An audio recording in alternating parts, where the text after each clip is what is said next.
two, one, two, three.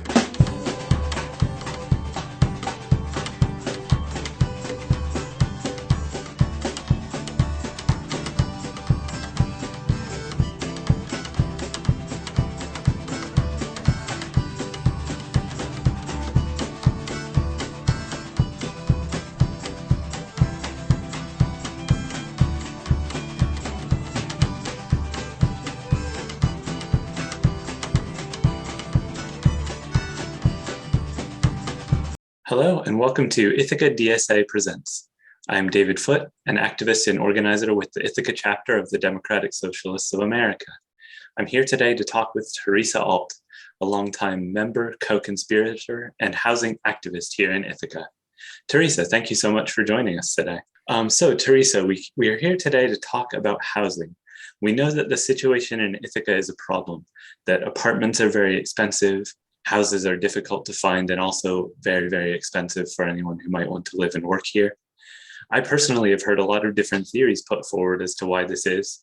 It's a beautiful setting where many people want to live. There's an Ivy League student population that may play a role in setting rents higher than you would expect to see them. I think a lot of this, though, is not really well understood unless you've taken the time to look at the realities. Can you lay out for us what some of those realities are here in Ithaca? Well, realities of Ithaca, the housing situation in both Ithaca and also Tompkins County in general. There are clearly many low-wage jobs in this community because a lot of the people, for instance, are working in the restaurants that sometimes feed students, sometimes feed faculty. A lot of people are working in the hotels because economic development bodies in this community have been encouraging tourism as kind of the second industry after what's sometimes called eds and meds. But those tourist serving jobs, like cleaning hotel bedrooms, are also very low wage jobs typically. As you say, people who come from the outside are shocked by the cost of housing here. We heard recently at last night's Common Council meeting from Keith McCafferty, who is, I think, the head lawyer at Law New York, the outfit that does pro bono law for low-income people. They do a lot of housing law. And what he says is that while the lawyers can often set up a deal that, gives tenants who are being pushed out of their apartments more time to find an alternative place, the trouble is they can't find another place to live in. There's just nothing available. We've heard the same stories from people who come here to take jobs, but the jobs aren't particularly high paid and the rents are very, very high. There are statistics about how City of Ithaca and Tompkins County people are rent burdened, that is paying more than about a third of their income for rent. Many people do. And even high statistics for people who pay more than half of their income for rent. To make matters even worse, we have the Industrial Development Agency, which is supposed to be looking for better jobs, but what they tend to do is give tax subsidies, that is tax abatements, to hotels and to luxury housing. So that encourages even more luxury housing to be built, which is simply not what the community needs. Now, I'm not quite sure if your question simply covered that situation or if you want to know a little more about why we get there. Certainly. I wanted to take a moment to say what this means, tax abatements for luxury housing. Yes. Because we have stood, you and me both have stood in front of government agencies and advocated against this happening. Yes. But what is a tax abatement and how have these been applied in Ithaca? Okay, property taxes are probably the biggest source of income for city, for county, and for school districts. And anyone who is a homeowner knows that, you pay hefty, many thousands of dollars, even on a modest house. And if you are a renter, you may not be so sure. You pay it too, every bit as much, only you don't write a separate check. It's part of your rent check. So I suppose you could ask your landlord, how much of this goes for the property tax? It's probably a fifth, something like that. So yeah, what's a tax abatement? So the property tax rate is based on the assessed value of your house. And if, if there's an empty lot, the property owner doesn't pay all that much in taxes for it. But if a huge building goes up on that lot, the assessment goes way up and the property owner pays a much heftier, many times the tax. A tax abatement means you build a building and thanks to a decision by the Industrial Development Agency, let's say for the first year, you may not pay anything of the increased assessment. Second year, you pay a little. Third year, you pay more. It goes on for about 7 years or 10 years till you're paying the full assessed value. So these are essentially choosing not to collect taxes on some of the most expensive housing in Ithaca. Yeah. I mean, to be very careful, before they come in and say, no. Yeah, you're still paying what you would have paid for that empty lot. You're not paying zero. You're paying what you have paid for that empty lot, or you're paying, a third of the addition or something like that, as it slowly goes up to full over 7 or 10 years. So yeah, this wasted tax money is one cause of the problem. Another, I think, is simply, let's call it market fetishism, market worship. Mm-hmm. A belief that is, alas, all too widespread. You build anything, no matter how luxurious, and somehow the effect of the increased housing stock will trickle down to the poorest people. This has been shown empirically in many places. It doesn't work. Sure. It's definitely something that undermines about 30 years of what was taken as economic fact. Yeah, but it's been studied and it's been shown it does not work. Some of us tried to explain this to every member of Common Council. It didn't always penetrate, I'm afraid. Why doesn't it work? For one thing, it just takes too long for so many properties to move. Theoretically, it can start to work in 30 years, and in the meantime, something completely different has happened. Also, let's say somebody moves into a nicer apartment and vacates a not quite so nice apartment. Yeah, the landlord might lower the rent, but there's also a good chance that the landlord will say, oh, now that it's vacant, I can spiff it up, put in air conditioning, make it a little nicer, and charge a higher rent. So sometimes actually other rents on other apartments go up rather than down. Finally, a couple of other effects of this artificially induced building boom. Land prices skyrocket, making it more and more and more expensive to create any sort of affordable housing. And also, I would say in the city, there is beginning to be the question of whether there is much land left where you could put affordable housing. Yeah. So the reality is, in spite of the fact that we're running out of room, people are building upwards and outwards in Ithaca. Every year we see new projects coming up. The way that it seems like both sides are attempting to address the shortage of affordable housing is to develop. And you had indicated beforehand there are a few projects that we should shine a light on that have committed to not adding a bunch of empty luxury units to our skyline, but have chosen to make some affordable housing here in Ithaca. What can you tell me about these and how did they come about? Okay, well, there are several. Some affordable units have come in online in recent years, like Hancock Street.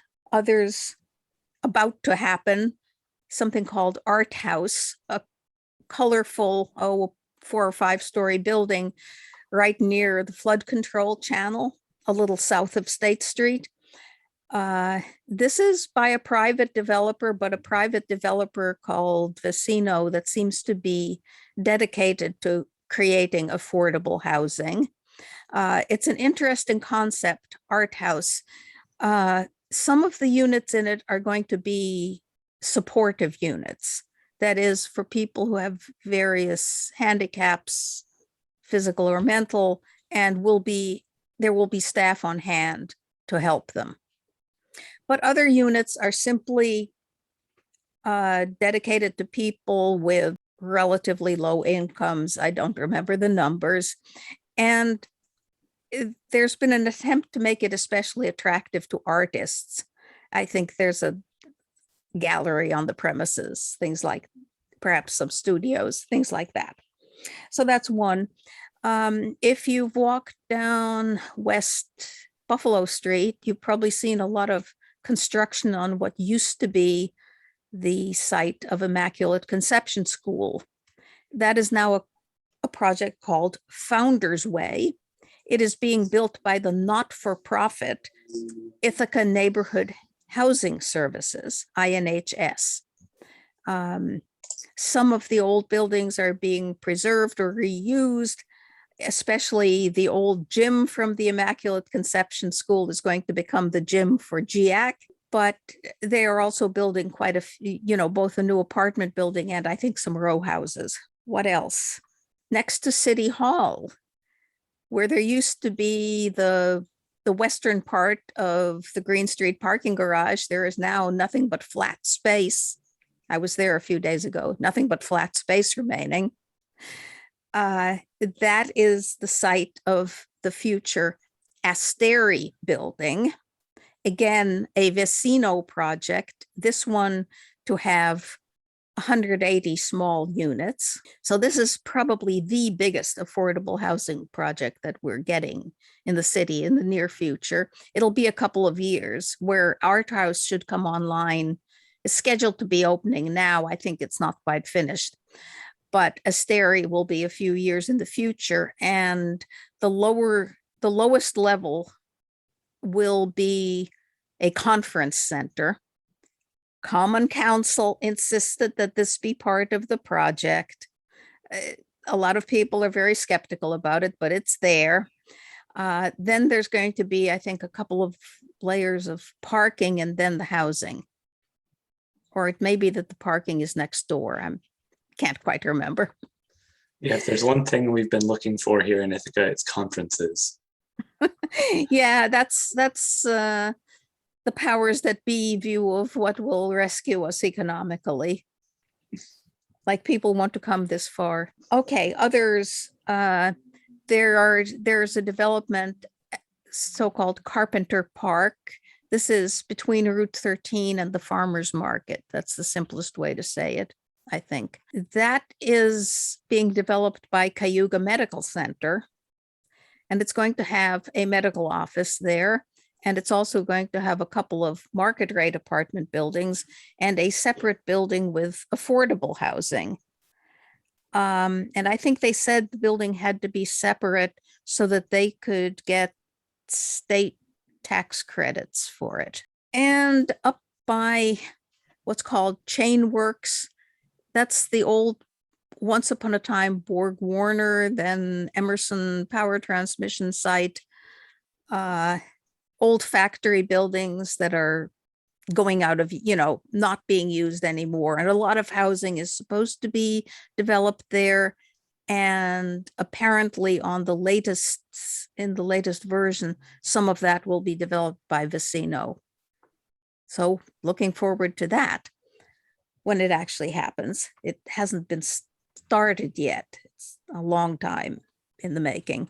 That is an interesting old building, visible from practically all of Ithaca. And there have been a lot of conversations I've been aware of about how to use it. So I'll look forward to seeing something happen with it. Yeah. Well, it's not just one building. It's a whole campus. Of course. And I'm not, honestly, I'm not sure what happens to the one that you actually see. So we'll see. Yeah. So Ithaca, of course, has a very progressive reputation from both sides of the political binary. We've had sort of our progressive reputation celebrated as well as derided. I remember when our congressperson was running several years ago and derided all of his opponents in the primary, in the Democratic primary, as extreme Ithaca liberals, no matter where they were actually living. But I was thinking about the way that housing and other policies have been carried out in this market-based view actually highlights some big contradictions in this reputation and the actual realities. What we actually see is a lot of class difference, a lot of inequality, and a very bourgeois Ithaca under the surface.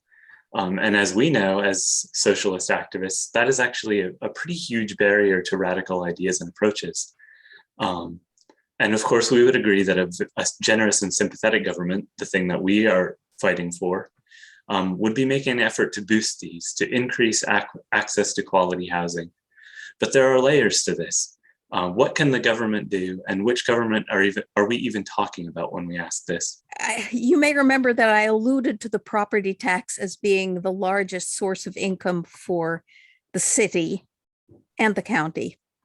And that means that the city and the county don't have all that much access to money and cannot simply say, we take our taxes and we build a lot of housing. They could build a little, not very much. The city is allowed to do a lot in the way of that affects housing. I'll get back to that in a few minutes.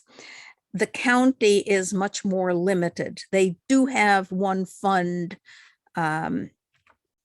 It's, what is it? The Housing Development Fund. But typically what they do is they express support for a project by putting a small amount in, which then helps the project to get either private or government grants. Money is in the state or the federal government because they can tax, they do income taxes. So they can tax based on ability to pay. And there are billionaires who have the ability to pay a lot. So kind of the source of extensive money has to come from either the feds or the state. I mean, yes, there's a very small amount of housing that is built, say, by Habitat for Humanity that comes largely with donated labor. There's a larger amount from Ithaca Neighborhood Housing Services, where private citizens make contributions that are tax exempt, where they're very skilled at combining that donated money with bank loans, with tax credits that the state gives or the Fed gives, with perhaps some direct funding from the feds. So that's another source. But in general, the ability to build housing is very limited by the lack of money. Call it capital. I mean, that's what it is. Even if it isn't being used for profit under capitalism, it still takes a lot of upfront money to build something, and that's hard to get. One interesting source there is union pension funds. This was used in New York City, several decades ago, and created quite a bit of housing. Of course, those were huge unions, way more than anything we have here.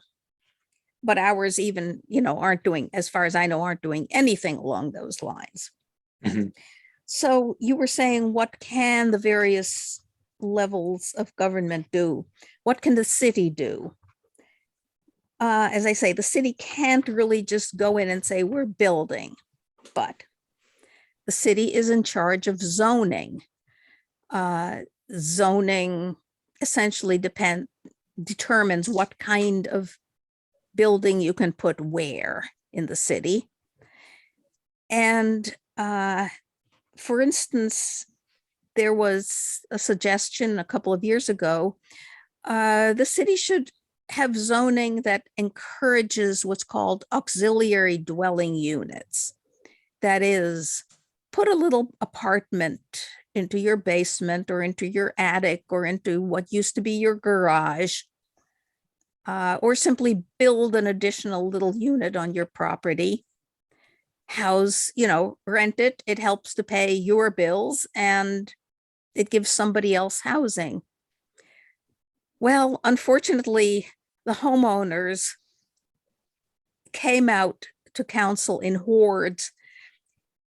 The first time they came out, they were just talking about what awful people renters were.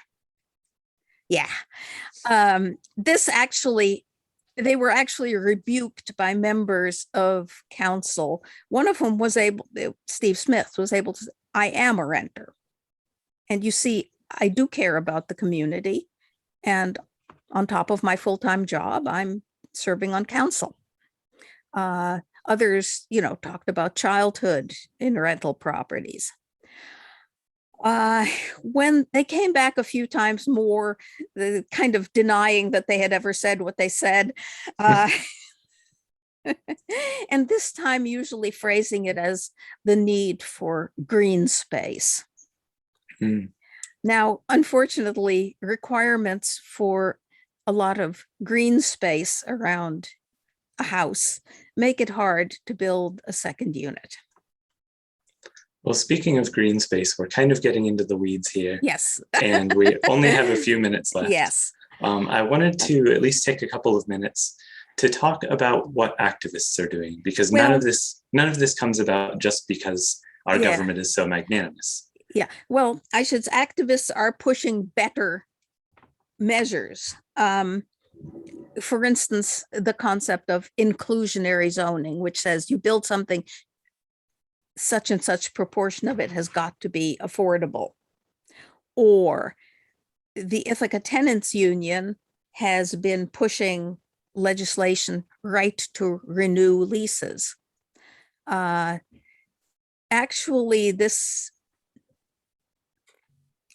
a month ago, it came to the Planning and Economic Development Committee of Common Council, and there was a vote not to send it on, as it's called, for circulation, which means further broader discussion.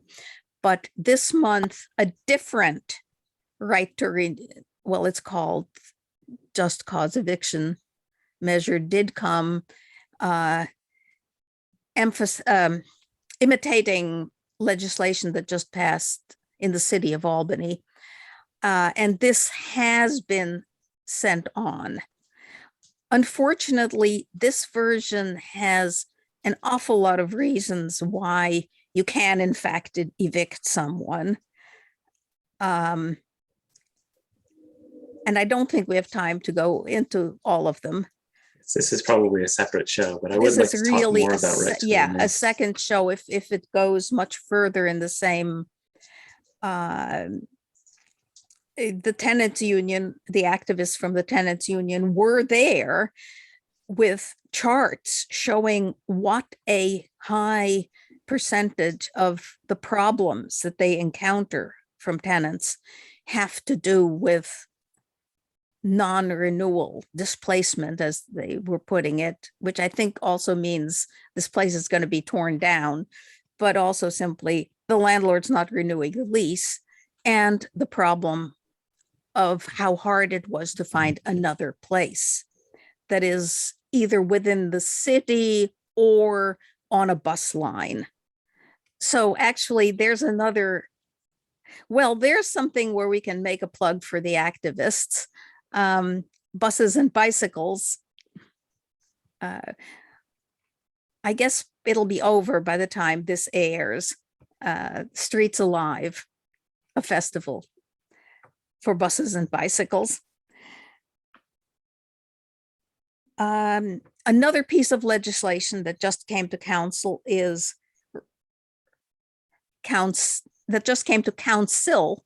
right to counsel.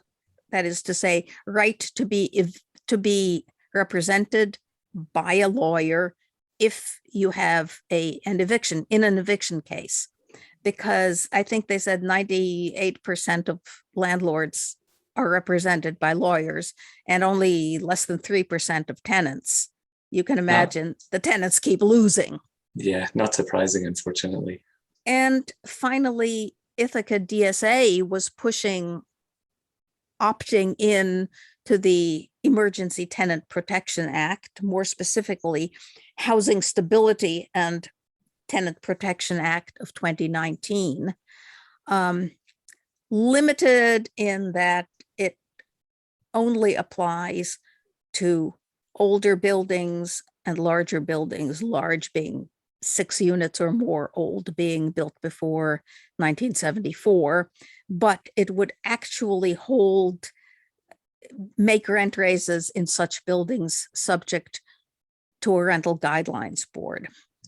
Well, that pretty much brings us to the end of our time, unfortunately. But we do have other shows exploring the Emergency Tenants Protection Act, exploring tenants' rights, and a lot of housing-related topics. We didn't get a chance to talk about the big dreams of housing co-ops, of beautiful public housing here in Ithaca, but rest assured we're fighting for it. And if you'd like to join in, you can find us online at ithacadsa.org. Shoot us an email and we'll plug you into the movement for affordable housing here in Ithaca. Theresa, thank you for joining us today again. Thank you. This has been Ithaca DSA Presents with your host, David Foote. Have a good day. 1, 2, 1, 2, 3.